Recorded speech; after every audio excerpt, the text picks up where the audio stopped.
Brett, there are obvious similarities in terms of proximity, just about a 2-hour drive in between the blast locations, and also timing, just about 11 hours apart. But there are differences as well. In New Jersey, it was pipe bombs. Here, it was pressure cooker bombs. And at this hour tonight, we still do not know if there is a common person at the two locations, or if there's anything that links the town in New Jersey to the spots in Chelsea. Brett. Okay, we'll follow it. Peter, thank you. 1,200 miles to the west of New York City, the motivations behind a stabbing seem to be immediately clear. ISIS-related media are claiming the Minnesota attacker was one of their own, and FBI investigators are viewing the attack as an act of terrorism, homegrown and inspired, or otherwise. Correspondent Dan Springer has been following this investigation. Brett, it had to be 5 chaotic and terrifying minutes in that Minnesota mall, and now the FBI says this is a possible act of terrorism. The Joint Terrorism Task Force is conducting the investigation along with the St. Cloud Police Department. ISIS-related media has already claimed responsibility, putting out this statement. The executor of the attacks in Minnesota yesterday was a soldier of the Islamic State and carried out the operation in response to calls to target the citizens of countries belonging to the Crusader Coalition. It happened just after 8 o'clock last night at the Crossroads Mall in St. Cloud. A man wearing a security guard uniform pulled out a knife and started stabbing people. Police say one person who was attacked was asked if he was a Muslim. Others heard the attacker reference Allah. Police found the attacker's car in the parking lot and have conducted 2 property searches at nearby apartments. The suspect lived in St. Cloud but had only a few contacts with police for minor things, nothing more serious than traffic violations. They have not released his name. We are currently investigating this as a potential act of terrorism. And I do say potential. There's a lot we don't know.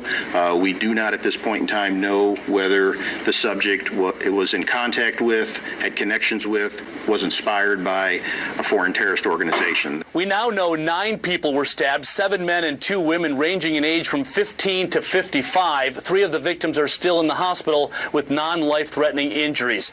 Police are crediting an off-duty officer for saving lives. Jason Faulkner was shopping when he saw the commotion. He ended up shooting and killing the suspect in heroic fashion. We're a strong community.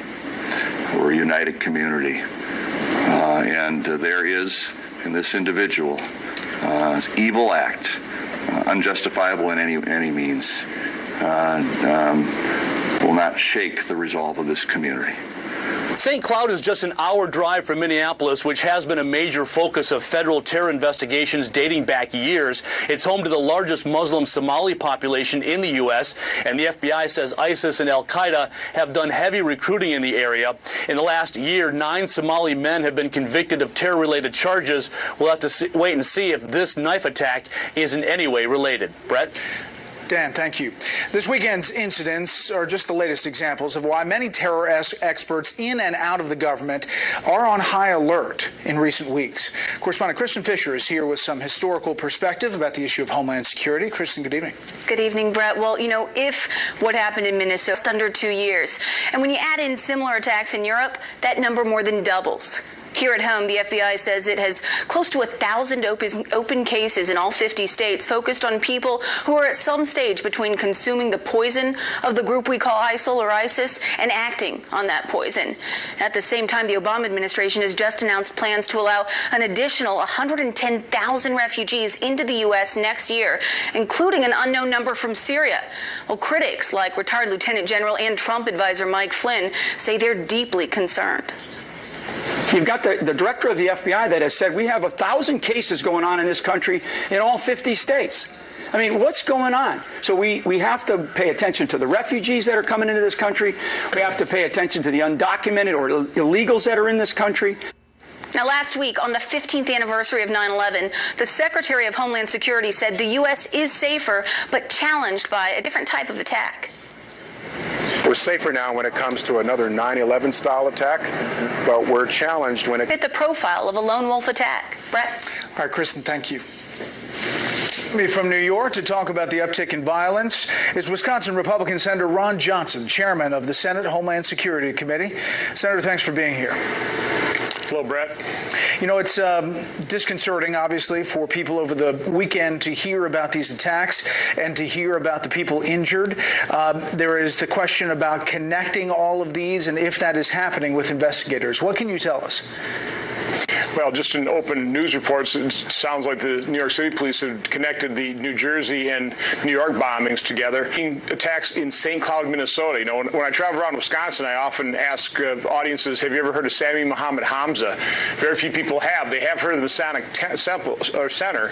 And Sami Muhammad Hamza, in January of just this year, told police and FBI informants that he'd be 100% happy if he could slaughter 30 people at the Masonic Center in Milwaukee, Wisconsin. So, you know, what we're finding out is these terrorist attacks are occurring with far too great a frequency, and they're occurring all over the country. No place is safe. You know, we've heard, Senator, that ISIS is claiming responsibility, or at least applauding the efforts in Minnesota, and we don't know about the bombings in New York and the device in New Jersey. But we do know that homegrown terrorism inspired by ISIS seems to be on the minds of intel officials the most. Knowing what you know, is that your biggest fear? It is. It's the inspired lone wolf. But let's face it, Brett, we're now talking about wolf packs that are directed by ISIS. That's what we think happened probably in Brussels and Istanbul. And, of course, we've seen this occur now far too many places in San Bernardino and Orlando. And, you know, again, a foiled plot in Milwaukee. Now we've got St. Cloud, Minnesota, New Jersey, New York. We have got to defeat ISIS. It's been over 2 years since President Obama laid out America's goal toward ISIS, which was to defeat it. And, you know, we may be nibbling around the edges. We're maybe doing some damage, but the analogy I always use is a beehive in your backyard. You know, we all know what we need to do. You need to take out the hive. But President Obama, in effect, is poking the hive, doing some damage, but he's stirring up the nest. They're spreading. ISIS is metastasizing. It's evolving. It's spreading. And you don't have to just believe me. You can believe, CIA Director John Brennan, who testified before the Senate Intelligence Committee about a month ago. He said that our efforts have now reduced ISIS's terror capability and their global reach. They remain a formidable, resilient, and largely intact enemy. That's not very good after 2 years of effort.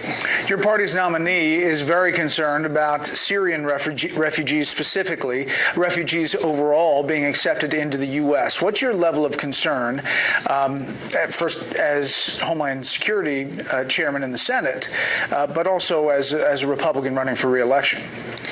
In terms of ISIS operatives coming into this country, I'm more concerned about them coming in through our very porous southern borders. So that's my first concern. But listen, it's a legitimate concern to be wary of refugees.